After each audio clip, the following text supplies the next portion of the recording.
game is once in a century. Be there at Casey Center on February 12th. Go to HarlemGlobetrotters.com for your tickets to the 100-year tour. Hey, it's Chris Hassel and Andrew Downs from Instant Iowa, the fastest reaction to every Hawkeye football game. Maybe the most emotional as well. Yeah, celebrate with us when they win, commiserate with us when they lose. Either way, we're going to be here. Yes, we will, right here on Iowa Everywhere, instantly after every Hawkeye football game. Chad Leistikow, Scott Dochterman, the two biggest Hawkeye and Big Ten beat writers, together on one show. GameDay Men's Health proudly presents Legends and Listeners, best enjoyed with an easy Eddie from Big Grove Brewery. This is Legends and Listeners, exclusively on Iowa Everywhere.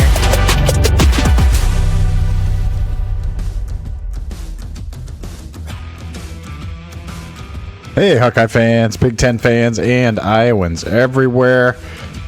Welcome into the Channel Seed Studios. Welcome to Legends and Listeners, episode 119 on Iowa Everywhere. We are presented by GameDay Men's Health. As always, I'm Chad Leistikow of the Des Moines Register, Scott Dochterman of The Athletic. Great to see you, Scott. Boy, tons to talk about. I feel like this week we witnessed really an epic game at Kinnick Stadium on Saturday night. Lots to get to as we go on this show. Iowa gets respect from the CFP committee, again, despite that 18-16 loss to Oregon. We'll preview what we believe is still a very consequential game for this Iowa football program on Saturday against USC. And we will get to some discussion about the private equity situation with the Big Ten Conference. There's a lot of stuff you probably should know, should be aware of as stuff's going down, and no better guy to talk to than Scotty Dochterman of The Athletic. But Scott, let's get straight to the Saturday night game at Kinnick. I want to start with 8:36 to go. Iowa's down 15-10, ball at its own 7-yard line. For all the wild stuff that happened in the first 3.5 quarters, Scott, there were so many moments that still happened yet in that game that are still kind of like jaw-dropping moments in basically the Kirk Ferentz tenure, in my opinion. You know, I had a conscious point when they took the ball over there at the 7-yard line. They're down 15-10, and I thought, this is why you brought in Mark Gronowski. You know, that this is everything's at stake. You brought in this quarterback who has more wins than any other player in college football history, who's won 2 national championships. He engineers victory. This is his opportunity to do it, you know, with the stakes as high as they could be this year. And on that drive, they converted a pair of 4th downs. They had a 40-yard pass on 3rd down. They did everything right on offense, which is something that we have not seen from this offense, frankly, since, you know, you could say Nate Stanley, but in all those situations, they fell short when they were in those. Really not since C.J. Beathard. And, you know, sure, his overall passing totals aren't great, but, man, they were great when they needed to be, and they were great in that situation. It's just, I guess, when we look at it, one of the great footnotes in Iowa history, I would say Tavon Smith, appropriately and ironically, I suppose, that was there for the 2015 team that had the greatest or the worst, whatever you want to interpret it, footnote in Iowa history, that 85-yard touchdown pass. And they're there to witness probably the last 10 years, probably the next one. Yeah, it was just a couple points on that drive. You know, it's just amazing. If Iowa holds on to win that game, we're talking about that drive forever. You know, we're talking about it like Michigan State talks about the 22-play drive, you know, against Iowa. Like it's iconic, you know, and you think back to the Vaname throw was 3rd down. It was improvised. It was, you know, against the number 1 pass defense in the country, and he delivered that ball perfectly. And, you know, it wasn't scripted. Vaname kind of got behind the defense and it makes the play. I mean, this is a redshirt freshman tight end, thrown in there. I mean, talk about great stories. And then, fourth down, they go into just a great play call. Weechin goes out to the right and draws two defenders. Reese Vanderzee hooks over the middle, wide open in the middle of the field. Just a great play call, great execution. Vanderzee's only catch of the night, but he uncorks it, gets into scoring range, I think to about the 26. And then Kamari Moulton, the longest run of the night for the Hawkeyes on that very next play, 16 yards, just when you needed it. And then of course, the fourth down. What a call by Tim Lester. What an execution to just trust your quarterback.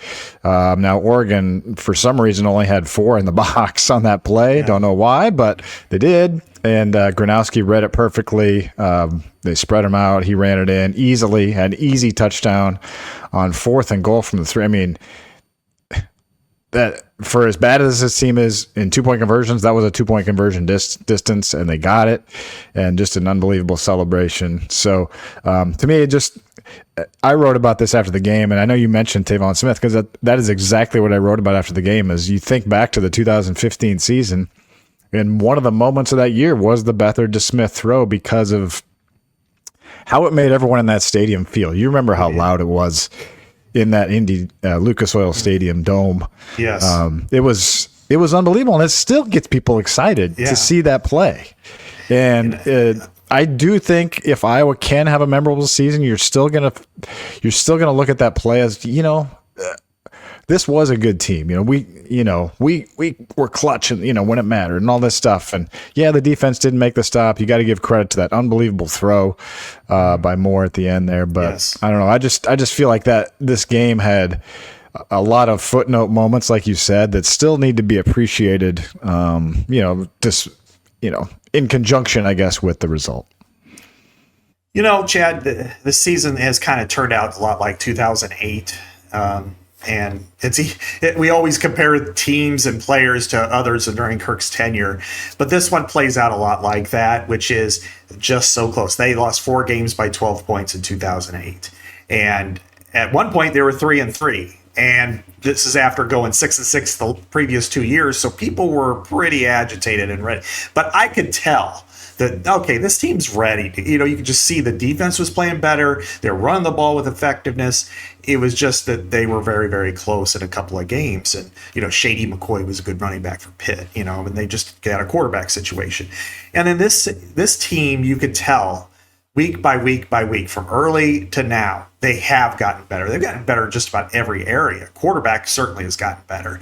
They've run the ball with effectiveness. Their defense has improved. Yes, they got battered up front. They did by Oregon. Oregon's offensive line was better than Iowa's defensive line and better than their linebackers. So their front seven was the second best in that pivotal onslaught. However, they only allowed 18 points, really 16 if you take away the safety. So it's just really, I think you have to, if you kind of look at it holistically, you have to appreciate the game that they played. This is a very explosive team that did not have some of its key players, and in the weather and everything was going in Iowa's favor, but you still have to make it happen.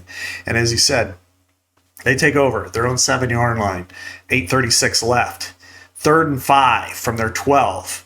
Boom, 40-yard pass down the middle of the field. I mean, earlier in the game was the first time that a tight end had scored a touchdown this year, and Vaname. Yeah, so good stat. Yeah. And then he caught that pass, and then again they get 4th and 3 at the 41. This is with 4.5 left. This is where Kirk a lot of times, let's punt. No, give him credit. He went for it. And then, Vanderzee came up with a huge catch, 15 yards. And then the next play, boom. It's almost like Penn State in 17, where you're like, are you going to score too fast here? You might want to slow it down, ultimately. But, right. But it, and then that 4th down call. I mean, part of the reason why they only had a couple guys, they had 4 guys in the box is because they spread them out. They went 5 wide. Mm-hmm. So it looked like a pass, but it was obviously a designed, probable run. Unless somebody just breaks open. And, of course, he just slid in the the end zone DMs, untouched, and what a raucous play. I mean, going back to your Devon Smith comparison, it almost, and this isn't just for a team, but when the spontaneous cheer, he caught that. Right. Was the only other one that I could compare to it, but this one was louder because I could hear it, and the other one's in the Kinnick press box. It was Brett Greenwood's interception against Wisconsin in 10.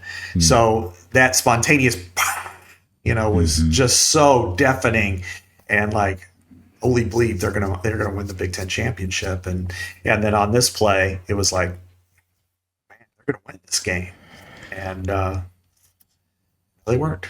Yeah, well, you bring up 08. My mind's, I think that's a better comparison. I mean, Kirk does call 08 one of his favorite teams. He says it all the time. That team finished 9-4. Obviously, they beat the big Giants. And what I guess Penn State was 9-0, right, at that time. So they were. Hey, week 10 coming up here. So Iowa still could win its last 3 and then a bowl game like in 08, right? If everything goes right. Still not going to quite get there. We'll talk about that. But I like that comparison. I also think there's some 19 comparisons here, Scott, because you played, you lost 3 games by 14 points that year. 5, you lost by 5 to Penn State at home, lost by 7 at Michigan at the Big House, and then of course you lost on a 2-point conversion, just like this one. A missed 2-point conversion late was costly. 2 points at Wisconsin with Nate Stanley getting crunched about a half yard short of the end zone on Jonathan. And that was a night when Iowa's run defense also got shredded. Yeah, right. By Jonathan Taylor, the guy who's tearing up the NFL currently. So. I'm not laughing about it, but it was I see the similarities. And how about this? Iowa did beat USC that year in 2019. So we'll see if the parallels continue. Still got a ways to go there, but I view the 19 team, because I didn't cover the 08 team. I did cover the 19 team. I view the 19 team as one of the sneaky best teams of the Ferentz era. It's just, it doesn't quite get appreciated as such. But I think there are some comps there, a veteran team, so it's some really good players. And, that year they actually had a bit of a passing game. But I don't know. I mean, it's not apples and apples, but great kick returner that year too. But that was a good team is all I'm saying. That was a good team, and I still believe this is a good team, but now they got to prove it this week. We'll get to the USC preview in a bit, but I like 08 and 19 to me are the parallels right now for this team. But they got to finish it. They got to finish it.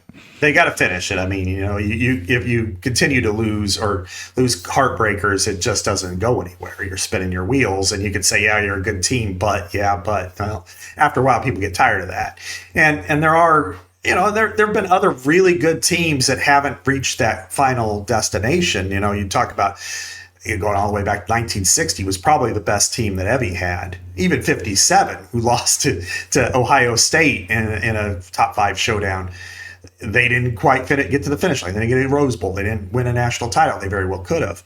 83, Iowa was 9-2. Loses to Illinois. In 1991.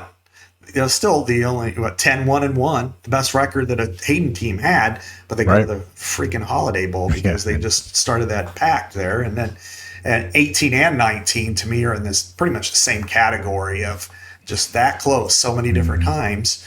08 was a build. It was like it took some time, but it came together. I think this is probably the most parallel to 08. I agree. I think that's the point you made that I really like, that you feel like this offense is kind of coming out of the wilderness. It's coming, I don't know if that's the right analogy, but it's just it's finally like ascending a little bit. And you can feel it. You can feel it. Now, again, 16 points, not enough, but you can still sense that the offense is on the right track. But anyway, I didn't mean to interrupt you. Go ahead. No, you're right. There's different ways that those teams played. It's just more vibes and parallels, because Sean Green was probably more parallel to Caleb Johnson's ascent. Yeah. But I like the vibe of this team more, a lot like 08. I mean, they were really together. You could tell that they enjoyed playing together. And at the end of that Outback Bowl, when they crushed South Carolina, and Kirk gets dumped with Gatorade, and he's bawling his eyes out. And he does that a lot. He's a Vermeil guy, He right. cries always a crier.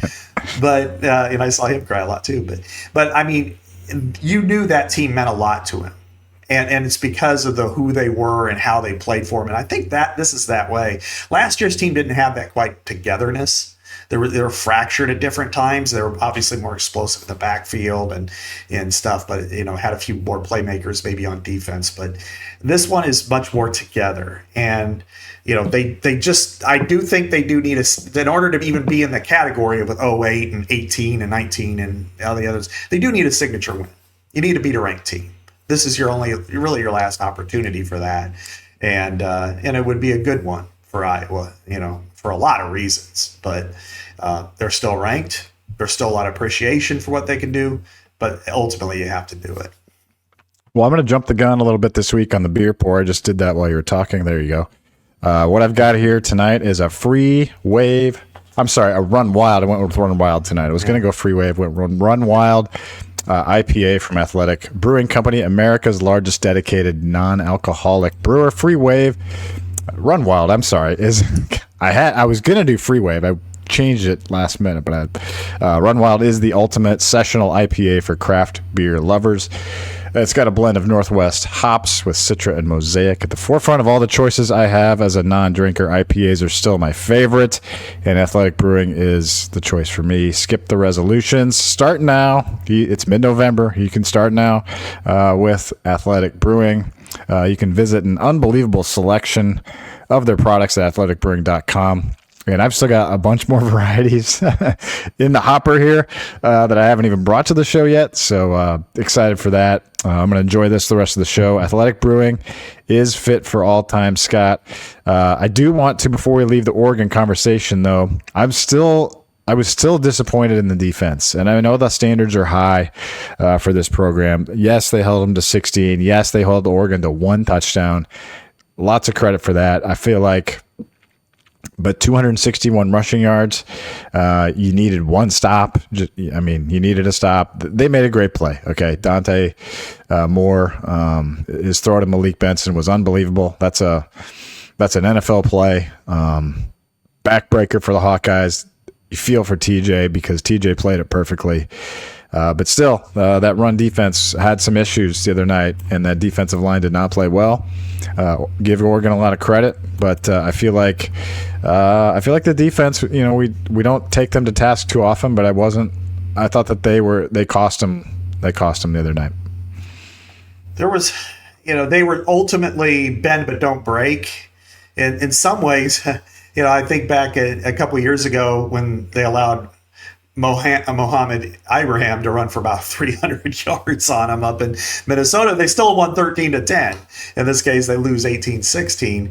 But more than that, more than the totals, it was just the way they got gashed and the lack of tackling. Now it's hard when they're running like that and it's wet and slippery but there's no excuses. You're Iowa, you play good defense and you allowed them to run on it. And probably the worst thing is that they allowed Oregon to run for 7.2 yards per carry, which was the most by an Iowa team since 2014 when Tevin Coleman and those guys are running like 90-yard wind sprints. And so I think that's got to be concerning. And I think part of it to me is, there really no any kind of disruption up front. Now, Dante Moore didn't really throw the ball much. He was 12 and 19 and didn't have a lot of yards, but they really didn't do much there, and they got blown off the ball. And the linebackers were mid.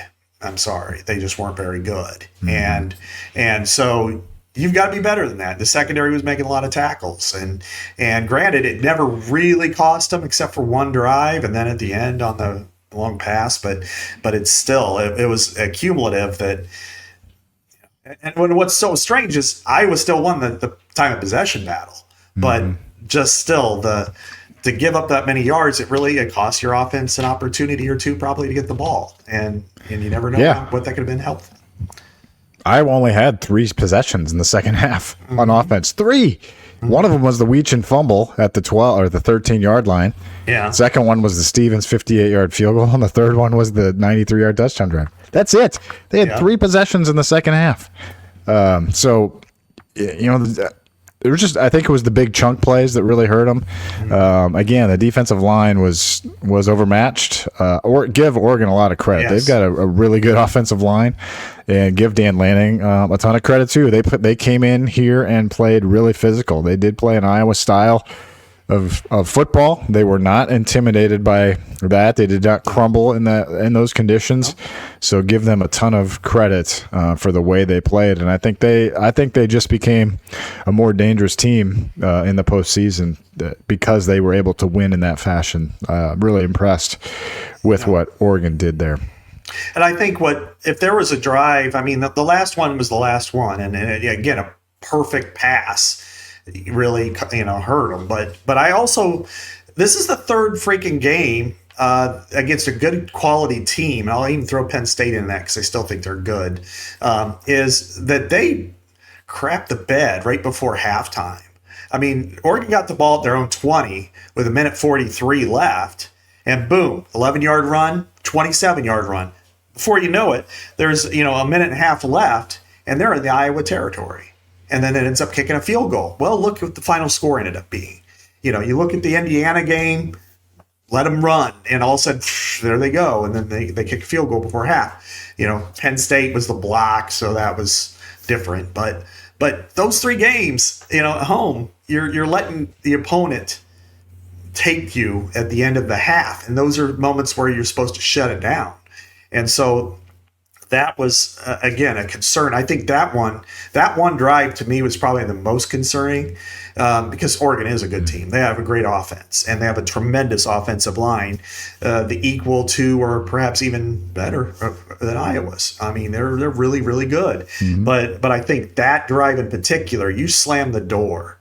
You've put it to where it's 9-7 at halftime, not 12-7, because ultimately, then they're going to have to go for a touchdown at the end of the game. Right. Yeah. So. And Iowa had all three timeouts, so it could have gotten a stop and gotten the ball back. Yeah. So it was kind of twofold there. They didn't get the ball back, and Oregon got 3 points. And I think it was one of those cases where, just like Indiana, they were somewhat content to run out the clock. I think they still had the lead. They were going to see what happened, and boom. 11 and 27. So yeah, those big chunk plays were problematic. And then I do give Iowa credit for bend don't break in some ways, but two of those Oregon drives that got deep into Iowa territory. The one, it was like 3rd and 1, and they had a perfect play call, and Moore just tripped. Yeah, he tripped and fell down. Great. I mean, you can give the defense credit for that, but that would have been a tough play for Van Kekrix to cover that guy in the end zone. I think that would have been a touchdown. So that's just sort of an Oregon self-inflicted. And the other one was a bunch of Oregon penalties when they got down there. I think that was the one that made it 15-7, I think. No, I think it was 15-10, and they punted. That's when they punted to the 7. That's right. Because they got down to the 27 of Iowa. Had some penalties on offense. I think a hold in there, another one, and so it's not like you kind of give defense credit for penalties, but also, those really weren't like true stops. They didn't like stop them on 4th and 1 or something like that. I just felt like the defense was a little bit toothless in the game. But anyway, for Iowa defense, I know the standards are high. Okay, I totally get that. At the same time, I will give them credit, for an end zone interception, and another interception. So, I mean, they were, I thought for the most part, they did enough to win. And I thought the offense did enough to win. It just wasn't enough. And it was also things like, the two bad snaps, the first two, one almost went over the punter's head. The other one went to the side and ended up being a safety. And when you lose by 2 points, that's pretty magnified, So I don't know. For all of you guys who did watch that game, and I know it was a lot of fun for almost the whole game until the last minute or so. But for this one, at least it'll be warm out, and it should be nice in Iowa City too. So if you do take advantage of it, and go to Big Grove. There's awesome patios and vibe. locations throughout Iowa. Cedar Rapids, right there down by the river, right by the bridge. It's a beautiful location. Iowa City, it's in South Iowa City. Perfect spot. Great parking. You're right there off Highway 6. Des Moines, downtown, phenomenal. I was there in September, doing way back in September with the Cyhawk discussions.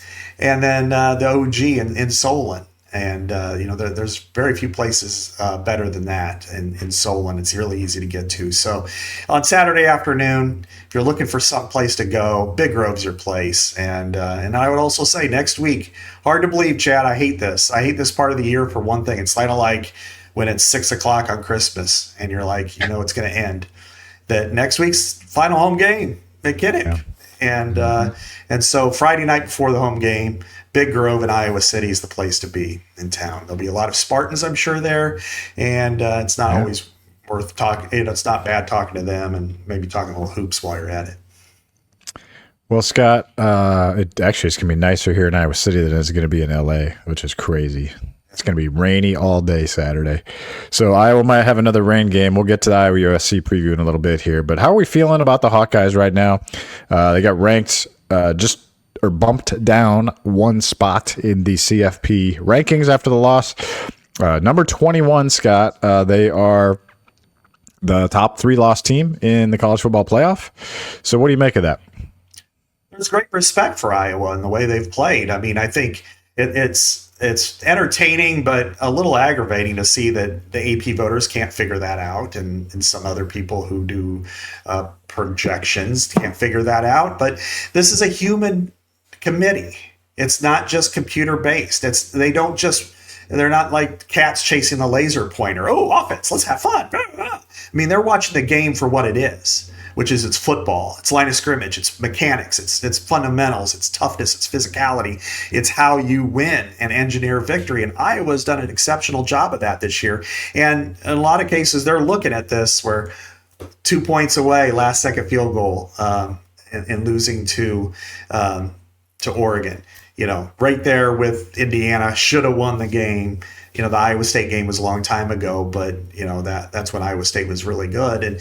And so I think they understand that Iowa has been a dominant team against a lot of, opponents that are of lesser value. And that's what you really want. So I think Iowa has great, reputation among these voters. And you think of people that are on the committee, former coaches like Mark D'Antonio, that they are looking at the game differently than me and you going, well, or people like us looking at Tennessee and going, wow, look at all these points, look at all. Yeah, they're also last in the SEC in defense. That's the reason why they're not got more than 3 wins, 3 losses. So I think that's I think it's great, a sign of great respect. However, if they don't win this week, they won't be there again.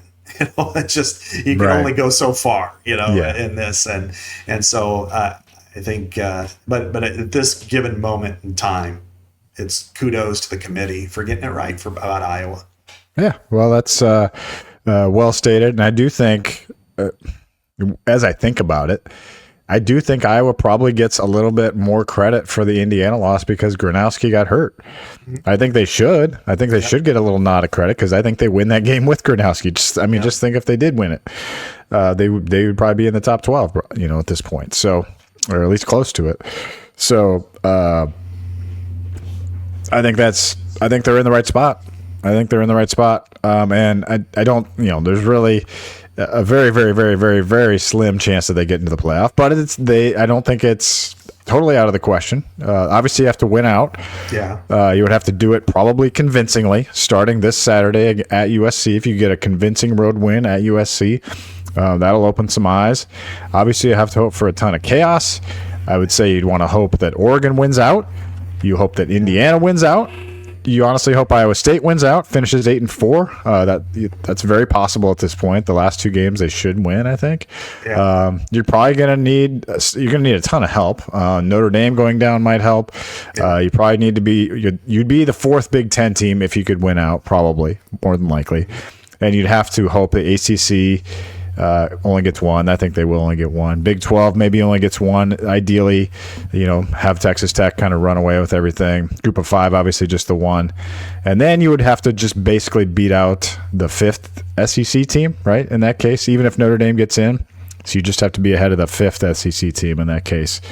I have the math right there, right? Notre Dame, group of 5, ACC, Big 12. That's 4. Yeah. And then if you had 4 Big 10 and 4 SEC. You just have to beat the 5th SEC. Now, it's easier said than done, but you'd have a chance if you could do it. You'd have a chance. I think it's easier to beat Notre Dame than it is the 5th SEC team right now. I think it's probably more likely. Let me give you a little bit of a rooting guide if you're Iowa. And granted, none of this matters if they don't win out and probably win in decent fashion. However, I would say starting this week, you're going to want for sure Notre Dame to lose to Pitt. that's a no-brainer. You're going to want BYU to lose at some point again. Probably decisively against Texas Tech in the Big 12 championship. You're going to want Utah to lose at some point because again, Utah and Iowa are so alike. I mean, they are spitting images of one another. If they got a better record, they're already ranked higher. They're 13th. So I mean, even if Iowa wins its way up, that you're going to have to hope that you're at even ground. You're going to have to hope for an SEC team to really fall apart. And you've got 4 in the top 6. They're not going to fall too far. Their schedules are that way. You're going to want Texas or Oklahoma, Vanderbilt, to all of them have a loss to where Iowa can pop up. One ACC team, that's not hard to think of because I have yet to see a conference implode like this. I mean, in the last 2 weeks, all 4 of their teams have lost decisive game. I mean, Louisville loses to Cal, and you have NC State knocking off they knocked off Virginia early in there, knocking off Georgia Tech. You have SMU beating Miami. You have, Virginia getting beat by Wake Forest. I mean, it's just like none of these are ranked teams you're losing to. So really, I guess you would just want maybe Miami to win out there.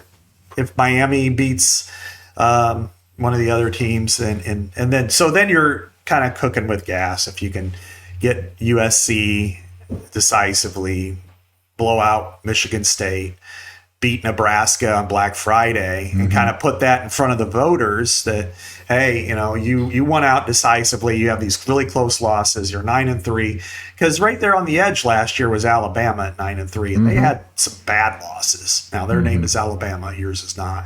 But you're going to have to hope that teams get in that 9-3 range, and then you can stack your resume on that. But again, I think worry about that one next week. This week is all right. USC.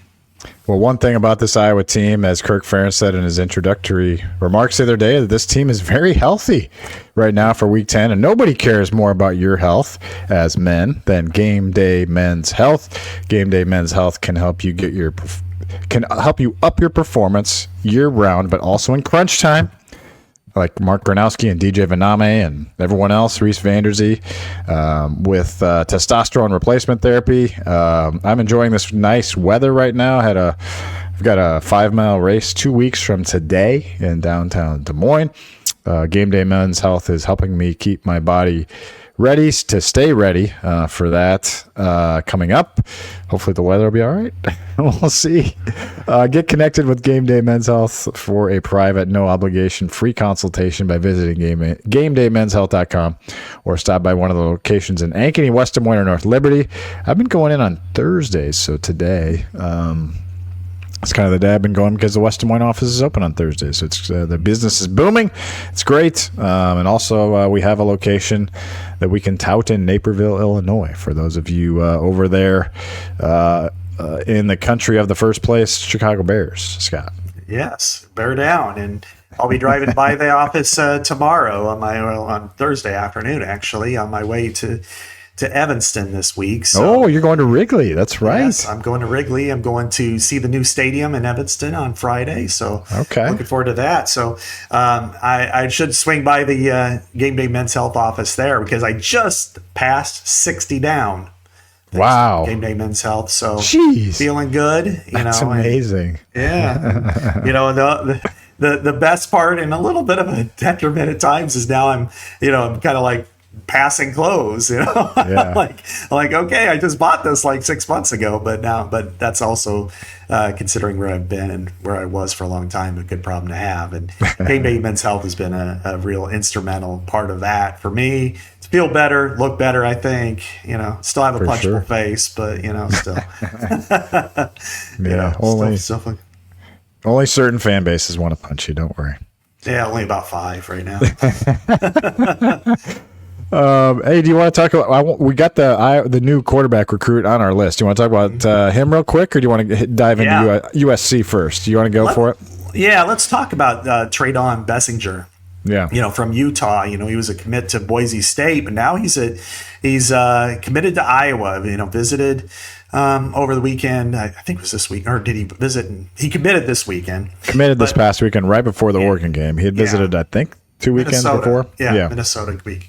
And this guy's he's got an arm. He's athletic. He's 6'5" and athletic. So I would say he's not necessarily a huge gun yet, like say Spencer was, but he's much more athletic. And 4,300 yards this year. 44 touchdowns, I want to say. 3 interceptions. I have to look up the exact totals on what he had. Okay, it was 4,313 yards, 53 touchdowns, 4 interceptions. He also rushed for 173 yards. So he is. I think this was kind of a late game steal here because when Cash Herrera decommitted and went to Indiana, of course they've gotten a bunch of new quarterbacks in. We haven't really talked much about what the 2026 class will bring, but to get him in and the way he looks, he's a 4-star and a legit 4-star. I think he's a pretty good prospect, and I'm not predicting anything. I'm not going to play that game right now, but I will say that I think he, athletically and the way he's performed, he fits the part. He's somebody that I think has a chance to be good, and maybe in a couple of years he can be a starter potentially. Sure. Well, the point being is Iowa is able to attract some offensive firepower on the recruiting trail. And on Wednesday night, they picked up Luke Brewer out of Norwalk, a tight end, 4-star tight end. At Miami and Tennessee. This is a big time recruit, reclassified for the 2026 class. So, that's another offensive player that they're bringing in here. And then just kind of akin to that, on Wednesday, Abdul Hodge met with the Iowa media and was talking up Thomas Meyer big time, the big prospect out of Clear Lake from last year. He's on the team now, so he could be getting some reps here coming up against USC. So, there's some offensive talent kind of coming up the pipeline. It's a good thing for the program. And speaking of the program, Scott, Iowa USC to me I think it's a monster game. I think it's a monster game for this program. I know a lot of fans are down because the playoff dream feels dead, and we kind of outlined what a long shot it is. So maybe don't get too wrapped around that. Would be my advice. But we wanted to talk about it for a minute, but this is a chance to break there's so much at stake here for me.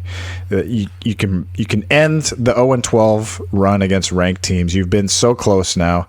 You think about Missouri. That was a ranked team. Had them on the ropes. Iowa State, of course, Indiana and Oregon. You've had 4 really, really kind of gut-wrenching games, all of them decided by a handful of points. 3, 3, 5, and 2. So you're right there. Your offense actually has a pulse now in these games, and now you get a shot against I think is a really good team. I think this is going to be a really tough game. And you've got the California thing hovering over you. There's so much you can answer here, and there's so many things you can take a step as a program if you can win this game. And if you lose the game, it's just oh well, 8-4 at best again, and that's if they beat Nebraska. And it's just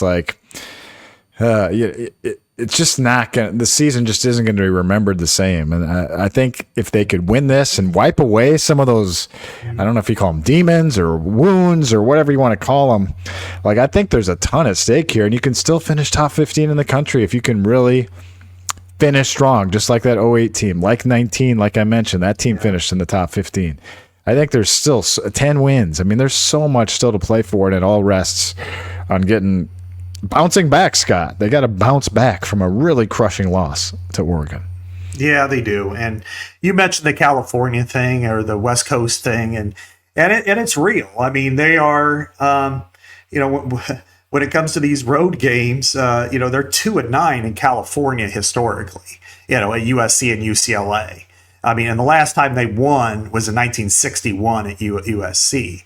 And that was 35-34. So, I mean, they haven't been done real well. Of course, we know the Rose Bowls, that's been terrible, from Kirk and Hayden for that matter. I mean, and so after a while, you got to get desensitized to it. Like, you got to go out there again. But they also have had some success at different places. Freedom Bowl was great.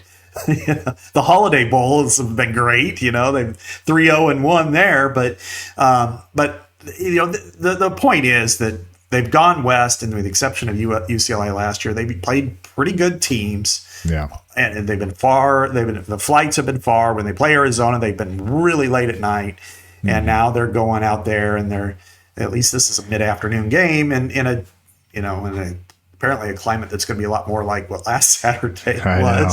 So dumb. Yeah. So annoyed at that personally, but anyway. Sorry. But yeah, Wrigley will be great, I think. I know the weather here is going to be amazing. Yeah, I can't wait. But yeah, I think so. Kirk was talking about this a little bit on Tuesday, and I do think this team is wired to bounce back. I still think it's a big task. I think it's a tough opponent. I think USC is peaking right now. Yeah. So it's going to be tough. They've got a ton to play for now. They've got a playoff at their fingertips if they can win their next three. This one and UCLA, they're going to be favored in. They got to win at Oregon yet, but hey, they're not going to be afraid of that. So they've got a ton to play for too. So and I like that. I like that Iowa's going in there. Definitely the underdog, 6.5. But you've got, Logan Jones, Bo Stevens. I mean, the guys we talked to, Mark Gronowski. These are guys with a lot of pride, a lot of, a lot of motivation. And Ferentz said it the other day. He has continued to like the way this team is wired, and it makes me think back to where we started this podcast, that 08 team. It just makes me think that, do they have kind of a final run in them, Scott? Can they beat Penn State 08 and then go, hang on at home against Purdue, right, the next week? Oh, yeah. So that'll be Michigan State, and then how'd they finish there? They won against probably Minnesota. I don't know. I don't know who they played to finish there. Yes, that was 55-0. Oh, that's right. Yeah, of course. A rivalry game on the road, and you just blow them out. I'm sure everybody would sign up for that. Yeah, you would all sign up for that for sure. Now, that might get you into the playoff if you can win 55-0 at Nebraska. But. Yeah. And then if nothing else, that bowl game against South Carolina was pretty decisive too. Yeah, and you probably have them going to the Relive Quest, right? If they would win out. Oh yeah, I already did. That's what I had in my projections. And, they would. Yeah, I think I'm playing Oklahoma, which would be kind of a low-scoring game, but a fun game at that. Now, but this game matters. This game matters for all the reasons you said. Get the ranked opponents thing off your back, California thing, but most importantly, all that's to the side. Beat an opponent that's pretty good, and they're pretty good. They've got one of the best quarterbacks in the country. They've got good.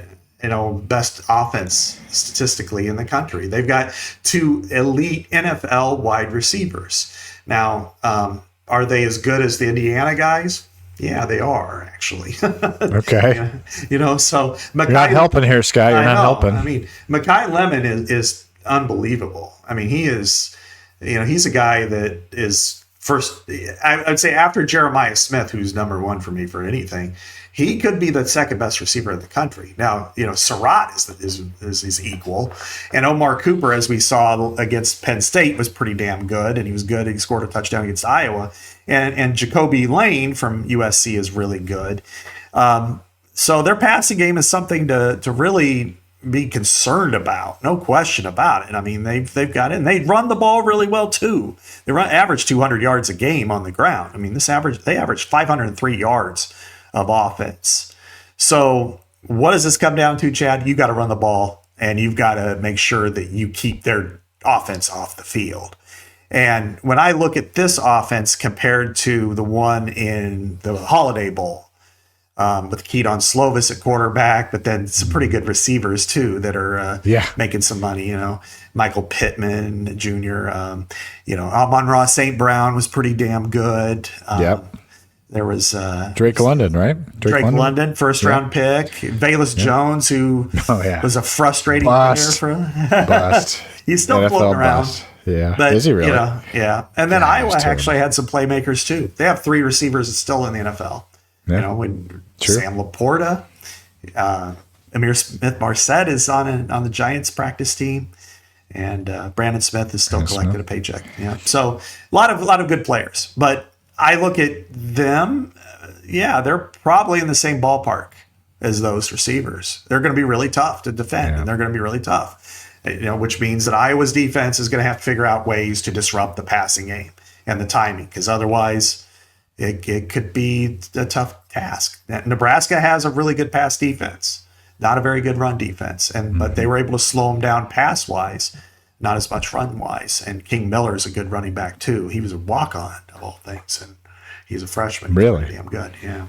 Wow. So, well, you hope Iowa's not on skates on Saturday, but the Iowa Wild will be on skates Saturday for Veterans Night. The Iowa Wild with a couple games this weekend. Friday first, you got Star Wars Night. Friday, November 14th, 7 o'clock against the Charlotte Checkers. Star Wars Night drink specials include $2 beers before puck drop, $3 Fireball Fridays. Oh boy, good thing I don't drink. There's some weekend matchup mystery pucks available for purchase with proceeds benefiting a great cause, the Special Olympics of Iowa. And then on Saturday, Scott, Veterans Night. We always love honoring the veterans. The Wild will wear specialty Iowa Arrows jerseys during the game, and the first 1,500 fans through the doors will receive an Iowa Arrows cap. Also, 2-for-1 Confluence beers until the first period. I guess that means through the first period, I'm guessing. So check them out. Iowa Wild, Iowa everywhere. Get your tickets, and you can still catch the game Saturday. That's a 6 o'clock puck drop. So if the fourth quarter of the Iowa USC game is really sucking, you can just head over to the Casey Center and catch that game. But I think it could be. Go ahead, Scott. And I was going to say, early in the day, before the Iowa game, if you want to go out and meet a Hawkeye legend, Dallas Clark, head to Wild Rose Casino and Hotel in Jefferson this Saturday from 11 to 1 p.m. Dallas is appearing on behalf of DraftKings and Wild Rose Card and Collectibles show. The show runs from 10 to 4, while Dallas will appear for a meet and greet from 11 to 1, right before the Iowa game. So Wild Rose Casino and Hotel, you'd rather be here. And that's in Jefferson, right there in central Iowa. Yeah, it's just north of me here. So, but I'll be in LA. So I can't make it, Dallas. Can't make it. Maybe I bet Kirk Ferentz would be there if he could be, though. Oh yeah. I feel like Dallas Clark's in Iowa City more than. I see him on the sideline almost every Saturday. I feel like he's everywhere. I've seen him in Costco. I've seen him at track meets. That guy is everywhere. That guy's unbelievable. And now he's in Jefferson, Wild Rose Casino. Jefferson, yeah. And I'm sure he's going to be there till 1, and then he's going to watch the Hawks. Peel away and watch the Hawks. Maybe Kirk will send his private plane for him to join you on the sidelines or something. Memorial Coliseum. Yes, yeah. Never been there. Looking forward to it. Yeah, this game to me is it's mostly to me. It's like just a gut check for Iowa. Like they're going to have to probably play their best game of the year. I mean, you think about these losses, Scott.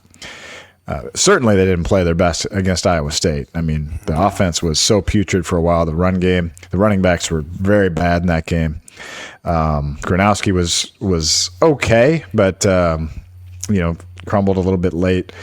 The Indiana game, I mean, like you talked about, as well as things went on the scoreboard for most of the game. Like you had the end of the half thing. You had the interception on the second play of the game. I mean, self-inflicted stuff.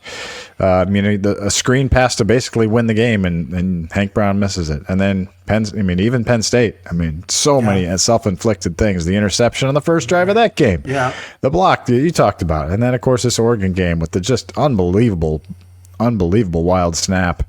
That was as bad of a snap as Penn State 2018. You were out there with me for that, right?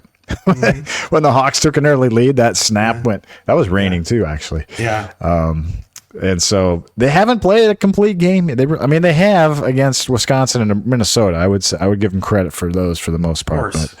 But against a quality opponent, I feel like that's what it's going to take on Saturday. Now, I picked USC to win 24-20, Scott, but I do think there is a path for Iowa to win, and I believe that it will come from the front five. I think that if they can dominate the game, I thought Gronowski found some stuff with his passing. They got to get rid of these slow starts. It's just killing them. They fell behind 6-0 to Iowa State, 7-0 to Indiana, 7-0 to Penn State, 9-0 to Oregon. They got to stop. They got to get if they're going to take the ball first, get a lead on one of these teams. So. Especially USC. USC is a fourth quarter team this year. Their best quarter of the year is in the fourth quarter. So they came on in the second half against Northwestern. So they're going to have to play 60 minutes, Scott. But I do think they're going to have to score points. It's going to be. Mark Gronowski says we've got to be the reason. And I think they may have to be the reason on Saturday because I don't have confidence the defense is going to hold them under 20. No, this isn't a 20-point game. This is one that you're going to have to probably strive for 30. And can they do it? Yeah, I think they can, actually. I mean, this is a team that has struggled against the run, and they are not good. I mean, they allow 4.3 yards per carry. That's 13th in the Big Ten. Iowa can run on them, and Iowa has the offensive line that can run on them.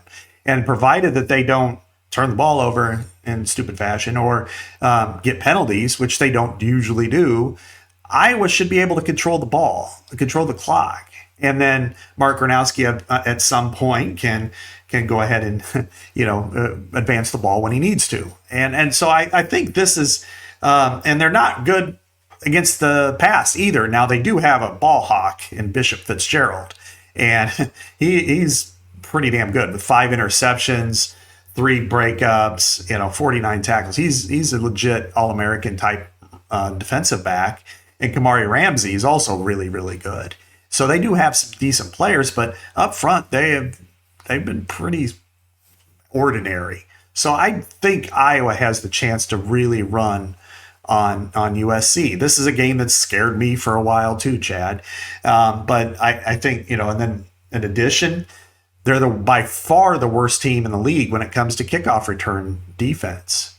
So that suggests that there's an opportunity for Caden Weegan to take advantage of it. Now, they're pretty good against punt returns, but they are not good against kick returns. So I would say that there's a chance there for an opportunity. And then also, they're one of the most heavily penalized teams in the league. So those things in the margins, getting a 40-yard kick return. Oh, he pulled him down by his face mask. You're in enemy territory already. Mm-hmm. You run the ball. They can't stop. Those things add up. And as long as you force them to go up the field repeatedly, you might see a game a lot like Rutgers. Mm-hmm. But I think that there's an opportunity there. I think Iowa pulls this out. Whoa! I do. How about that? I think they pull it out. Scotty Dochterman picking the Hawks. All right. What do you think about this forecast? 100% chance of rain as I stare at it right now. That has gone down from 1.85 inches to 1.6 inches expected on Saturday. During the game? On Saturday. Oh, my God. For the day, yeah. Oh, my. Almost 2 inches of rain in L.A. on Saturday, right? And it's a 100% chance. 100%. It's every single hour has rain on the hour by hour, all of them. Now. Oh, man. So we'll see. I mean, it could be, slippy slide on the grass out there at the Coliseum. Iowa's lost its last 4 on grass. Another little stat they can get off the old erasure. Yeah. I think rain does favor Iowa, though, right? I mean, you would have to, right? With the way it can run the ball. Yeah, I mean, their run defense is not like Oregon's. Their defense is not like Oregon's at all, not in any circumstances. And I think this is, the one disadvantage you have when it's raining like this is the offense knows where the ball's going. So, if they're cutting, you're slipping, they can make you look really bad. And that probably will happen a couple of times. I mean, they are that good through the air.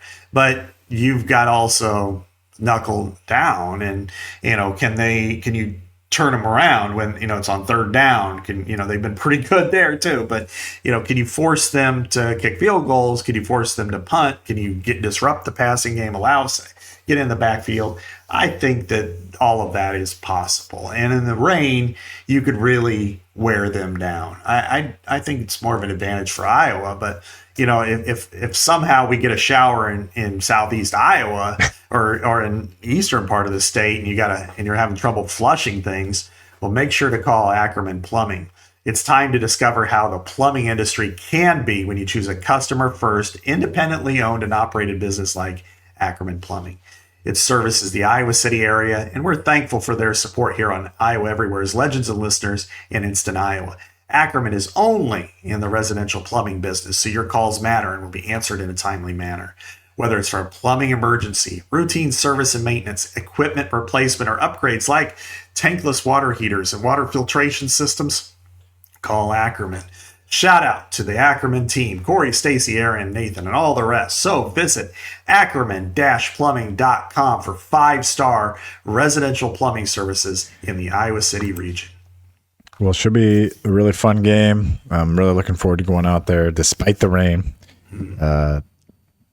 Go take the ball and score first. That's all I ask, and make a 2-point conversion. And then the day is going to be good. Go for 2 right away and get it. 8-0 Hawks 8-0. First drive.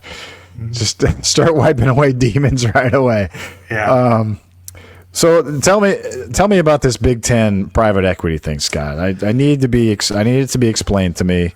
I can see you're rubbing your glasses already. It's a little bit of a headache, but tell the people why they need to care. Well, this thing has continued to linger, as we know. And, it's a $2.4 billion investment by the University of California's pension fund. So it's not really private equity, and it's more of a nonprofit. But what the deal entails is that there will be a tiered amount of money for each of the schools in the Big Ten. Certain teams, Ohio State, Penn State, Michigan, will receive about $190 million out of that. A few other teams, USC and Oregon, will be in roughly 140 range, and then Iowa is kind of in that next tier, about 110, and it kind of filters down from there. So it's based on brand recognition and value, especially football program wise. So, but the problem is that 16 of the schools absolutely want it. They believe in it. It's not private equity necessarily. What they're going to do is they're going to pool their media rights into what they would call Big Ten Enterprises, which would be a subsidiary of the Big Ten Conference. They would pool their media rights in there, and the UC Investments Fund would gain a 10% share of that, for the future. 16 of the schools want it, 2 don't. Michigan and USC, and Michigan does not have a president right now. And so the Board of Trustees have really dug in their heels on this situation to a massive level, to where the rhetoric has gotten pretty heated, and to the point where it's kind of nervous. I mean, like, Michigan, I've never heard a Big Ten school talk about the Big Ten this way. So I think this is something to really watch. I don't know that they'll be able to spike it because part of it isn't it just so much about the money? And Michigan's been fairly fiscally responsible, let's say, over the years versus other schools that have had a lot of debt that they've taken on. But so they're not as in tune. They don't think they need the money as much. Certainly not as much as like Maryland or UCLA or some of those schools. But what they're more or less upset about is the extension of grant of rights, which they want to push out till 2046, and right now it's through 2036. And what they're saying, and USC is right there with them. That they've said is that they think with the landscape of college athletics that this doesn't behoove them to want to extend it that far out. Now, there's history there. When Big Ten Network came about, they all pledged 20 years, 2006 to 2036. Well, 2036 isn't that far away now, or actually it was 26, and then they extended it another 10 years. Okay. So we're 30 years. The problem is that if you're saying that you don't want to extend it that far, why? If you've been a member of the Big Ten Conference for more than a century, why would you want to not do that? And does it mean that there's, ideas, you're side-eyeing things? And so there's some skepticism right now, from both sides. It's probably a little bit scary. So I will say this, hopefully things get rectified and they can move in the right direction, whether that is for this deal, which if Iowa gets, say, $110 million up front, I'm sure that'll help fund a new arena or the arena reconstruction, and certainly will help them pay, the athletes that they need to pay and move forward in some things.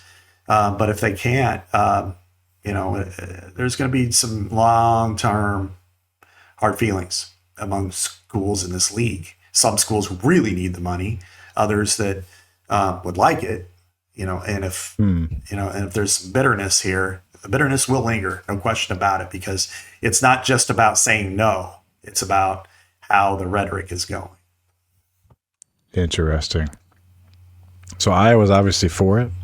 I was for it. Why? I don't understand why everyone's for it. I thought everyone was, I don't know, like, because it's not a private equity situation. That's the reason why they're for it. It's more of a partnership that they're getting a lot of upfront money for. Now, I'm agnostic. I'm not going to say whether I think I like it or not like it. Okay. But I'm going to just say that, just explain it more than anything, is that this, there private investments like this happen every single day in every walk of society. This has just been the one area where it hasn't been as much. I see. And it's not as bad as the deal like that the Big 12 turned down, which was like a 25% share of the conference and naming rights and all that sort of stuff. And then the interest rate was pretty high. It was like 13%. So it was like, wow. And so like several ADs immediately were like, no way. We don't want any part of this. And rightly so, because you can go, if you're a university and you have a good credit rating, you can go get a bank to give you a 2% interest rate, not 13. So, yeah, I mean, they see the value of it. They also they also want the extension because then there's security. But we'll see. Maybe at some point they'll get together and figure some things out. But I don't know. I mean, and if it gets turned down, if this opportunity gets turned down, it's hard to see what'll happen next. So can the two block it? Yeah, they can. Okay. Or they could go around them. Which if they do that, then you are, they can just say, okay, well, we're going to do it with the 16 schools and not you two. But you're setting a dangerous precedent.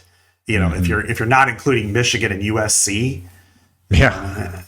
I mean, come on, it's like saying, the NFL, we're not going to include the Dallas Cowboys and the New York Giants or the Chicago Bears, right. They are really, really important members. Not to say that anybody else isn't, but if it was Maryland and Rutgers standing out, I don't think that would be much of a problem. All right. Well, great show. Thanks for the explanation. Scott picks the Hawks. I've got the Trojans, but would be happy to write about a Hawkeye win and hope all you guys have a good weekend. Enjoy the weather here while I enjoy rain there. So we'll talk to you later. Chad Leistikow, Scott Dochterman. As always, from the Channel Seed Studios every Thursday on Iowa Everywhere.